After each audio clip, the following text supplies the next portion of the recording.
Hey guys, Buildzoid here, and today we are taking a look at a very special motherboard. At least in my opinion, very special. This is also, I think, the first Z370 motherboard that I'm doing a PCB breakdown of, and I don't think there's a better board to start with. And, well, probably there is, but I'm just happy that we're getting to take a look at this board at all. And I literally just got these pictures, and I'm, like, super excited, and I didn't bother to prepare any notes, so you're gonna suffer through this. And I don't care. Anyway, this lovely thing right here is, give me a second, the Z370 SOC Force LN2. This part is normal. We don't really care about that. That is important. Basically, this tells you that this board is awesome. Like, literally. I don't think there's been a LN2 edition motherboard from Gigabyte that wasn't actually really capable. Unfortunately, not many people ever get to use these because the second thing the -LN2 moniker usually means, well, it's not even -LN2, but usually when the board gets the LN2 part in its name, it means you're also never going to see it at retail. There's been the Z97LN2, that one was retail, and then every other LN2 board after that, like the Z170LN2, the Z270LN2, the Z370LN2, which we're currently looking at. Yeah, none of those were ever available at retail. There's also an X299-LN2, which you're probably never going to see retail. And yeah, there's just a whole bunch of LN2 edition motherboards from Gigabyte, which are basically built for one thing and one thing only, and that is smashing world records and not being sold to general consumers. That includes me, unfortunately. I really want to get one of these. Like, these are... Like, even if it wasn't a good board, I just want one, because it's awesome. Like, it's awesome that, like, Gigabyte is even bothering to put out a motherboard so targeted at extreme overclocking. We need more boards like this, so I'd be happy to support the effort. Anyway, let's start off with the various features before we get into the VRMs. First of all, you get a switch right here, which labeled full fan. So that maxes out your fan speed. Then you get a retry button, so...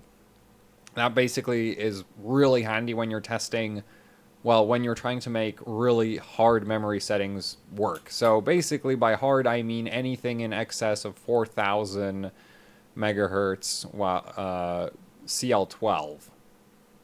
Okay, so anything 4,000 CL12 at or higher frequency.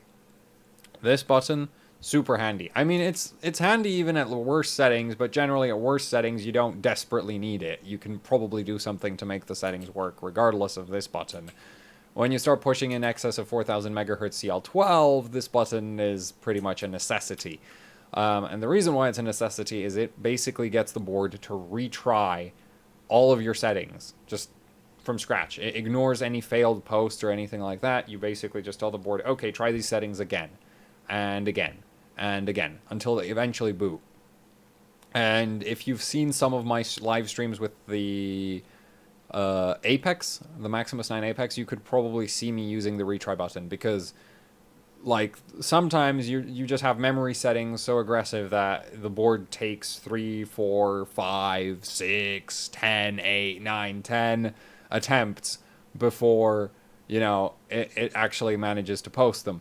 So very handy button for a motherboard, you know, targeted specifically at extreme overclocking. Next to that, we find a postcode. The retry button is not really that useful if you don't have a postcode, so that's always nice to see. And just in general, I think postcodes should be mandatory features on any motherboard that costs like above $100, because they don't cost that much to implement, and they are very handy when trying to troubleshoot like more complicated issues than just general, this doesn't work. Well, the thing is, this doesn't work, the postcode will still tell you that. You can also get levels of this doesn't work that are actually solvable through very specific adjustments to your settings, and the postcode is very handy for that kind of situation. So it's nice to see that.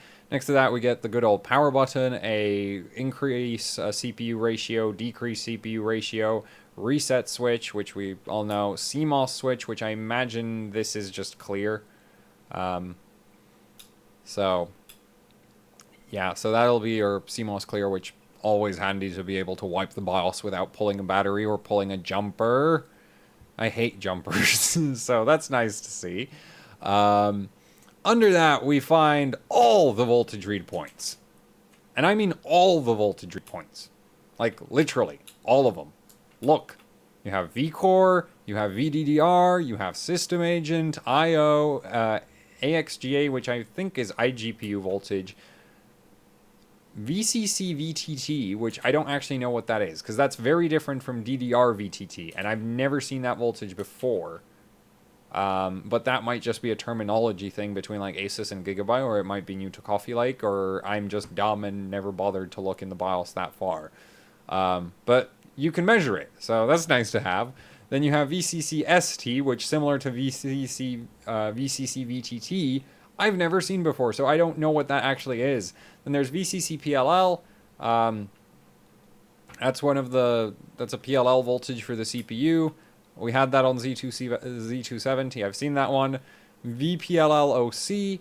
I think Asus calls this voltage PLL termination. Maybe? I'm not sure. They're like, because I know there's a VPLL, there's a PLL voltage on Asus boards, and there's a PLL termination, but I've not seen a PLL OC voltage. So I imagine that's what Asus calls PLL termination. Then we get a DMI/PEG voltage, so this is the DMI voltage from Asus boards. PCH core, so chipset power. I don't know why you'd actually ever want to measure that, but you can, because all of the measure points. DDR VTT, so that's the termination voltage for your memory. And then VPP 25V, so that stands for 2.5 volts VPP.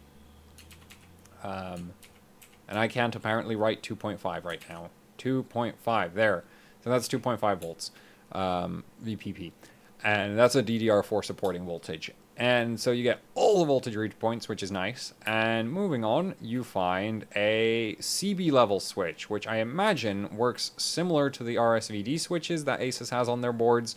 And I'm just going to write that out. It's literally just CB level. And my L just looks amazing right there. There, now, well, now it looks like a K. Oh, well, I give up. I'm not undoing that entire writing. So that's your... I imagine this is going to be like the RSVD switch. Basically, it's going to be cold boot bug removal. And it does seem to be a multiple position switch, so it's not just one position because it's pretty bulky. So I imagine it's a 3-position. And basically, what I expect this to do is dial in 2 different sets of voltages, because obviously one position is off and the other 2 is going to be like CB level removal 1, CB level 2. So one of them is going to set a certain level of voltages for cold bug removal, and the next one is going to set a different level, like different voltage configuration to do cold bug removal. Very, very handy, because it saves you so much time. I mean, you can literally achieve everything this switch does manually. It just takes forever because you need to dial in multiple voltages in order to get KB Lake. Well, now Coffee Lake, but it's pretty damn similar to KB Lake. It just got 2 more cores. But Coffee Lake, I imagine like KB Lake, has that problem where you need to dial in several voltages before the CPU starts working at like, you know, minus 180, minus 190 degrees centigrade. Because they can work at those temperatures. You just need to spend a lot of time dialing the voltages to get them to work at that point. Because otherwise they just kind of stop working around minus 120. And I don't believe Coffee Lake has changed that. Under that, you get an iGPU switch. I imagine this turns the iGPU off. I think this is a safety feature, because I do know that some of the voltages that the CB level switch would adjust, and, well, some of the voltages that you can play with right here, have a nasty tendency of very quickly killing the iGPU. So the best way to stop the iGPU from dying is to just disable it. So that's probably what that switch is for, to prevent the iGPU from getting killed when this thing kicks on. So that's definitely nice to have, though honestly I wouldn't really cry that much about killing the 8700K's iGPU, because I can't think of a single reason why I'd want to use it. But still, you know, if you don't want to kill your iGPU, there is this switch. It should help with that.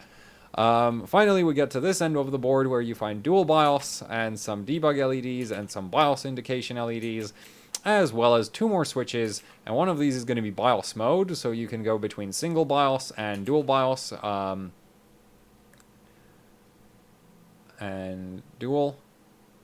And the reason why you would want to do this is, by default, dual BIOS mode in Gigabyte boards includes quite a lot of error recovery. So basically, if the board is having trouble posting and it's in dual BIOS mode, it'll just overwrite the main BIOS with whatever's on the backup, which is great if that's actually what you want to have happen.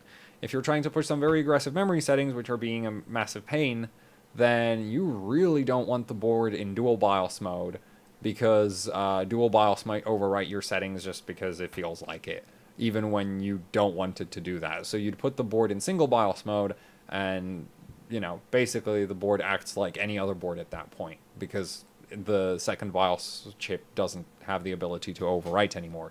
You also get a BIOS switch, so that when you're in single BIOS mode, you can choose which... Well, actually, in any BIOS mode, you would be able to choose which BIOS chip you're actually booting from. So that's pretty as handy as well, and that's nice to see. And then, of course, the debug LEDs, which I pointed out before. What else is there? In terms of features, I think I have it covered at this point. Yep, I do. So, let's move on to the VRMs, starting with the, top right corner, top left corner of the board again. We get the memory VRM. So this is the one labeled VDDR. So, you know, this applies the 1.2 to like 2.1, 2. Well, in some cases, there's a few memory kits that actually appreciate 2.2 volts. There's not many of them, but there are some out there. Like, my memory kit works great on 2.1 volts, the T-Force Extremes I have.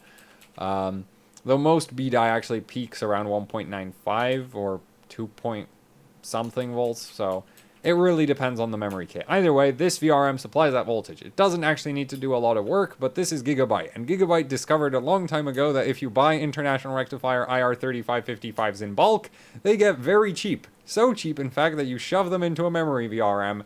So, yeah, 40 amp power stages for your 2-phase memory power. Massive overkill. Nice to see. Still, like, ridiculous, massive overkill. Like, you could get away with MOSFETs like half or even a fourth of the current capability, and you'd still be perfectly fine. But hey, there's nothing wrong with just using, you know, whatever's currently available, and the 3553 is certainly not a bad MOSFET, so can't knock them for that. And that VRM is controlled by an IR3570, which... that is, it definitely supports 2-phase voltage configurations. It also supports, well, there's 2 versions of the 3570. One does 3 plus 2 phase mode and one does 4 plus 1 phase mode. Either version will be capable of running this in true 2-phase mode. All versions go from 200 kilohertz to 2 megahertz. So you can actually exceed the maximum frequency rating of the MOSFETs by, I think, 500 kilohertz. If you really wanted to, which would be a terrible idea because the MOSFETs aren't rated to work at that kind of frequency, and it may or may not end up like causing a straight up short from 12 volts to ground, because the switch on and switch off times don't line up properly. Yeah, so you wouldn't actually want to do that. But still, really, really solid memory power. Nothing to complain about there. So, typical Gigabyte fashion. I don't think I've ever seen a Gigabyte board where I had a complaint about a memory VRM. Down here we get the VPP rail. This thing does even less work than the VDDR, and for some reason it's a single phase, so at least they've, you know, lowered the phase count, but that's still an IR3553. That is ridiculous overkill. Like, completely ridiculous. But Gigabyte likes to do this. Like, when when they have 3553s anywhere on the board, you can find them... Like, if there's one 3553 on the board, you can be pretty certain it's not the only one on the board. There's probably a lot of them. So, no surprise that you have 3 of them just for memory. And they're all ridiculously overkill. Speaking of the memory, you also get only 2 memory slots, which is great to see because if you're an extreme overclocker, you know that 2 memory slots clock RAM better than 4 memory slots because you get better trace layout, and just not having those extra unoccupied memory slots improves signal integrity because, well, all those, you know, pins in those memory slots basically act like tiny little antennas. They can pick up all kinds of interference. So you get shorter traces, better routed traces, and just less interference getting picked up by the actual memory slots because there's just less of them. So 2 memory slots are definitely the way to go when you want maximum memory overclocking. And, well, that's kind of what this board is targeted for, so 2 memory slots is what it gets. Nice to see. Moving further along the board, we find this lot of what I assume are all low dropout regulators, and these guys are going to be doing basically all of the voltages I can't recognize, because there's 5 of them. Well, all the voltages I can recognize 3 of them, and 2 of them I can't recognize. So these 5 voltages right here, so DMI, VPLL OC, VCC PLL, VCCST, and VCC VTT, these 5 should all be covered by these low dropout regulators. Because I can't think of anything else on the board that could possibly be doing those. So those probably do those. So those are nice to see as well. And quite frankly, these are all like such low power voltages that this is fine. You know, this is great. You don't need a switch mode. You don't need a switching power supply for these. So this is perfectly acceptable. And moving on, we find a International Rectifier 3570 again. And this one is taking care of these 2 phases right here. Now, unfortunately, I don't have a full board picture without the heatsink. But I do know what's under the heatsink. I have pictures without the heatsink. It's just, yeah. So it takes care of those 2 phases, and those 2 phases are actually separate. They're not one VRM. So one of these is VCCIO. I don't know which one, and the other one is SA. So one of them is the system agent, one of them is the IO. These are super important when doing memory overclocking. And quite frankly, I think, like, I'm pretty sure in the past Gigabyte had boards where each of these got 2 phases.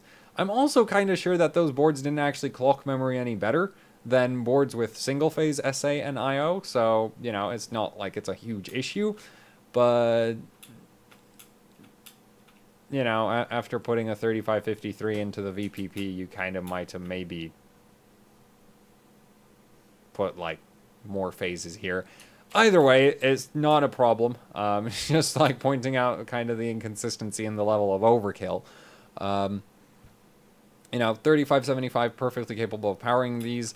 Both of them use IR 3553s, which are under the heatsink. Both of them are massive. Well, the 3553 is completely overkill for SA and IO.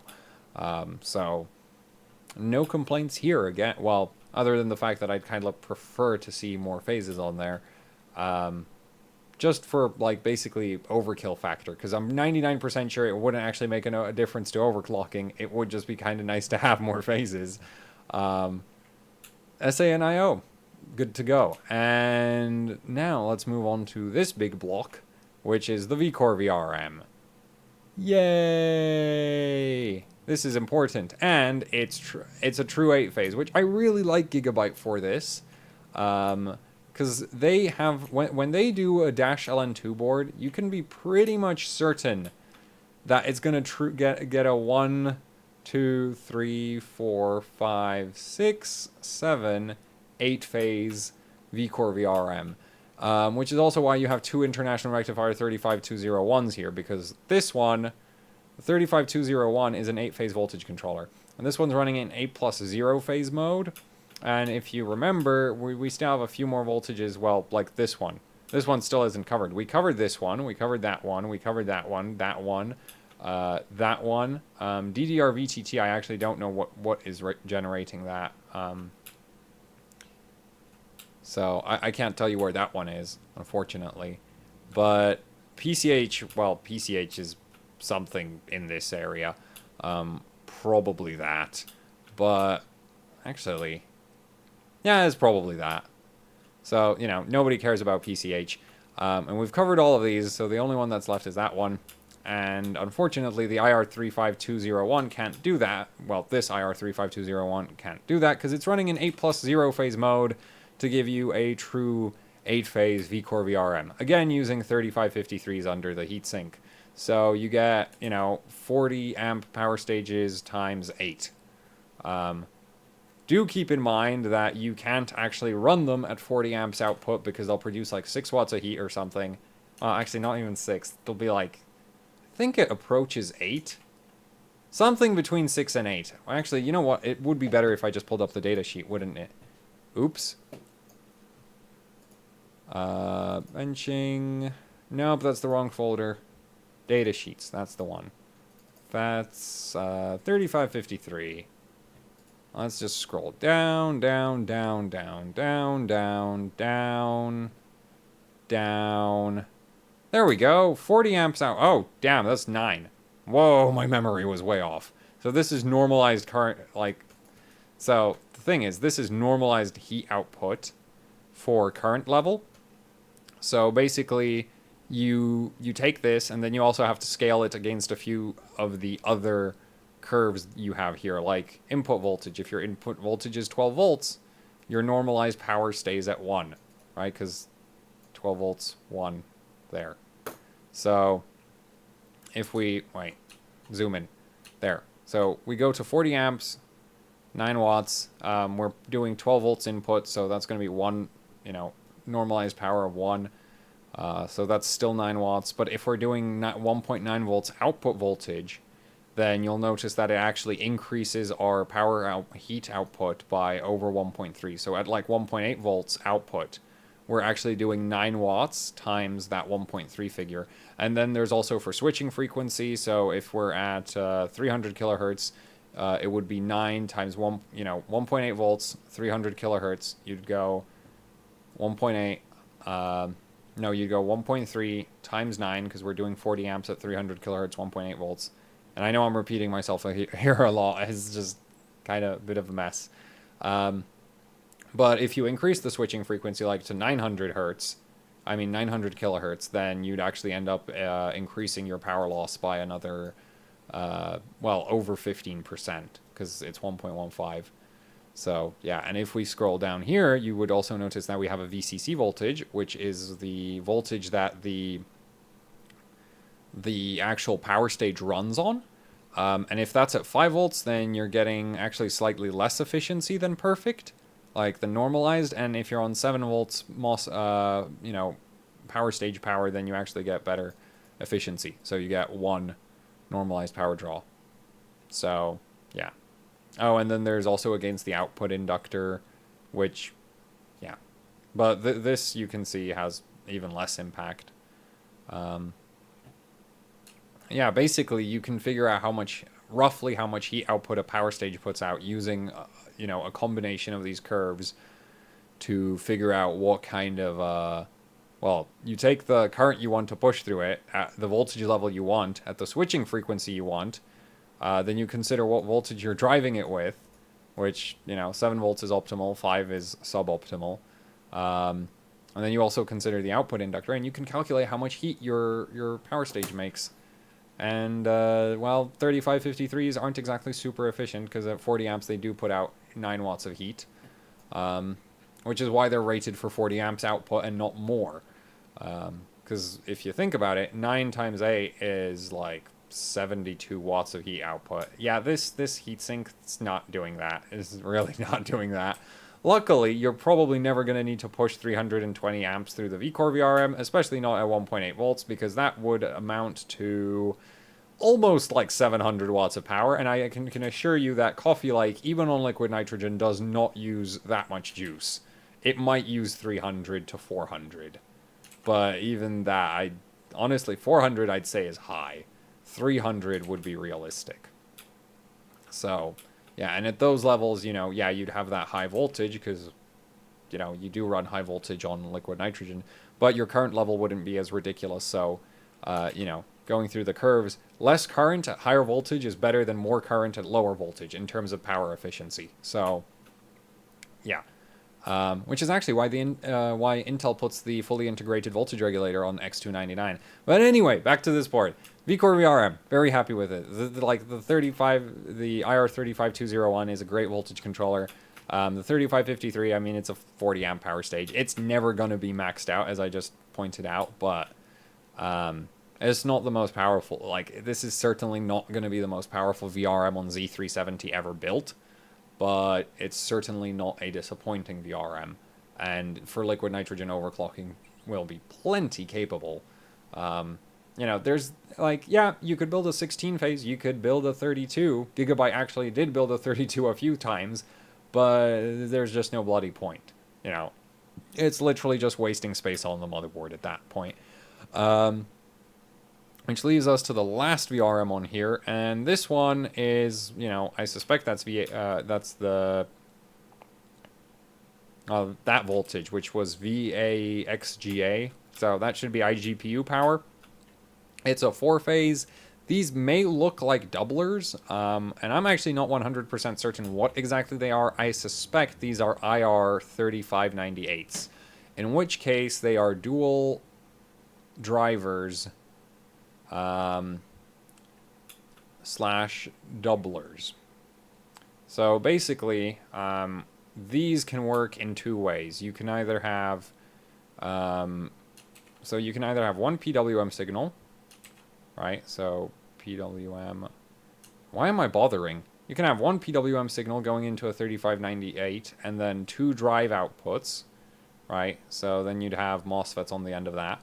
Or you can take two PWM signals, push it into one 3598 and get two drive outputs. Except in one case, like this would be one phase with interleaving, so this would be doubler mode, and that's dual driver mode. So here it's going to be used as dual driver because this chip right here is a 35, like it's this one again. That's an IR35201. It supports up to 8-phase output. So there's no issues putting two PWM signals into one of these to get two true phases out of it. So yeah, that's a true 4-phase for the... my paintbrush went away. True 4-phase for the VAXGA voltage. And unfortunately, this is the only VRM on this board not using the 3553. It's not a problem. It's just, well, these MOSFETs are the high side FET here is a 4C10N. Boo! Boo! And that's a 4C06, which we also go boo to. These are terrible. Well, they're not terrible, but they're not good. Okay, there's worse MOSFETs, but these are really not great.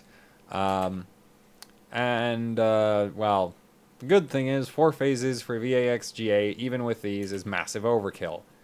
I'd still rather if they just did like, if they dropped to like 3 phases or something, like less phases and better FETs or something, because, well, these aren't great, but ultimately it doesn't really matter that much. Like, it really doesn't, because this is iGPU power. And if you're actually using the iGPU, you're doing something wrong.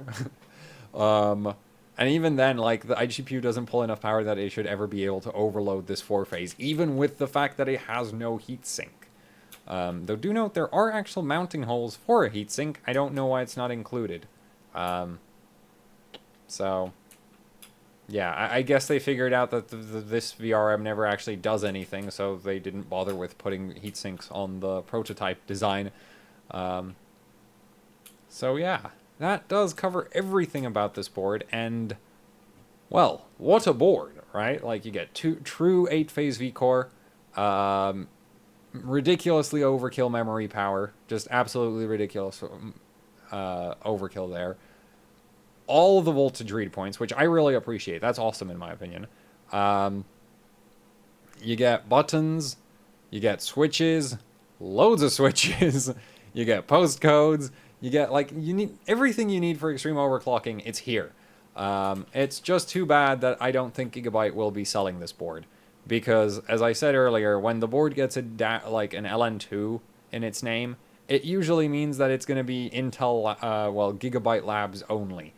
And there's a very good reason for this, because if you show this board to the general public who just wants to play games, and they really could not care less that, you know, 2 memory slots is better for 4000 megahertz CL12 plus than 4 memory slots, which, in fact, so the difference between 4 memory slots in terms of actual numbers is generally, like, generally speaking, it would be something like a motherboard that has 4 memory slots will max out between 3866 C12 and 4000 C12.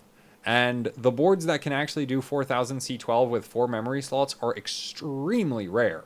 There's very, very few of those that can actually do that. Most boards will get stuck around 3866 C12, maybe 3900 C12. 4000 C12 is just not doable on most 4-DIMM motherboards. And then you get the 2-DIMM boards, and the 2-DIMM boards can go, depending on how they're designed, well, let's just talk about good ones, because if you make a bad 2-DIMM motherboard, you can make it so bad that, like, it would not go above 2400 megahertz, and that's just kind of cheating. And the same is true for a 4-DIMM, right? If you make a really bad 4-DIMM, you can make it get stuck at 2133, or whatever frequency you want, depending on how badly you decide to lay the memory traces out.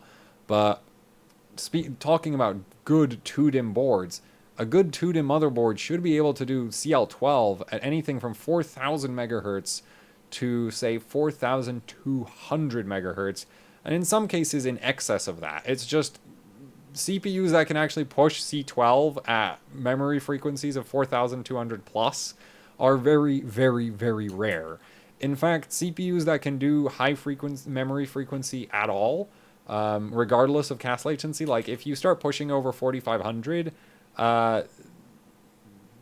things tend to go badly. Regardless of how many memory slots you have or what CPU you have, it's just like once you want to go past 4500 megahertz, you got to start binning CPUs. And you better have a 2-DIMM motherboard, and a good 2-DIMM, because there are actually 2-DIMM motherboards out there which aren't that great at memory overclocking. Luckily, this one really won't be one of those. But anyway, yeah, it's just, like, people who want to play games don't care that, you know, because here's the thing, 4000 CL12 requires generally in the range of 1.9 to 2.1 volts. Nobody, like, the general public could not care less about settings that require so much voltage that it actually has a real risk of breaking memory sticks and CPU memory controllers. So, you know, that's why the LN2 edition boards generally don't go retail, is because, well, look at all this stuff on this board. That costs a lot of money to implement. And then consider how many, like, boards Gigabyte is going to actually manage to sell, and you can see why they never go retail, because it's just not worth it. Which is kind of unfortunate. If everybody was into extreme overclocking, I would be able to buy this damn thing. Now you kind of understand the motivation behind actually hardcore overclocking. Get them all addicted to LN2. Anyway, this is a cool board. I really hope Gigabyte, I can get to play with it one day. Because it does look really, really awesome.